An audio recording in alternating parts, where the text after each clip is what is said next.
सांडपाण्याच्या तसेच पर्यावरणविषयक अनेक समस्या निर्माण झालेल्या आहेत। वॉटेक एशिया या प्रदर्शनामार्फत आपल्या जगातील वेगवेगळ्या तज्ञांमार्फत आपल्या टेक्नॉलॉजी शेअर करण्यासाठी त्या एकमेकांना पूरक करण्यासाठी मोठं व्यासपीठ उपलब्ध करून देण्यात आलेलं आहे। तर या प्रदर्शनामध्ये बृहन्मुंबई महानगरपालिकेने सुद्धा उत्स्फूर्तपणे सहभाग घेतला। आपल्याला माहितीच आहे की मुंबई ही जगातील मोठ्या 5 शहरांपैकी एक आहे।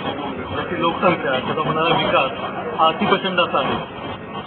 त्यांना होणारा पाणी पुरवठा, त्यातून निर्माण होणारे सांडपाणी, तसेच त्याच्यावर होणारा यामुळे होणारा पर्यावरणावर आघात, या बाबतीत सुद्धा बृहन्मुंबई महानगरपालिका ही जागृत असलेली असेल।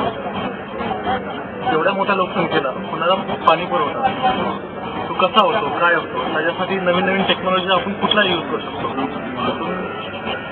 जी होणारी पाण्याची गरज कमी कशी करू शकतो, या बाबतीतही बृहन्मुंबई महानगरपालिकेने एक मोठं पाऊल उचलत आहोत आणि वेगवेगळ्या टेक्नॉलॉजी आंतरराष्ट्रीय स्तरावरच्या वापरत आहोत।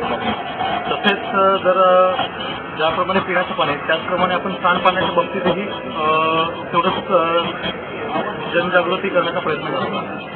जे सांडपाणी निर्माण होतं त्याच्यावर प्रक्रिया करून ते समुद्रात सोडण्याचं आपण योजलेले आहे। ज्याद्वारे डायरेक्टली जर आपण समुद्रात सांडपाणी सोडू तर समुद्र आपल्याला आपलं दिसून येते की संपूर्णपणे असा काळा झालेला आहे।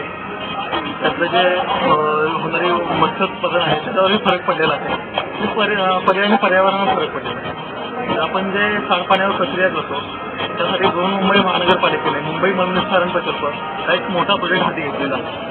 त्यामध्ये आपण पाण्यावर प्राथमिक द्वितीय स्तरावर प्रक्रिया करून ते आपण पाणी समुद्रात सोडण्याची योजना आहे की जेणेकरून पर्यावरण होणारा परिणाम हा कमी होण्यास मदत होते।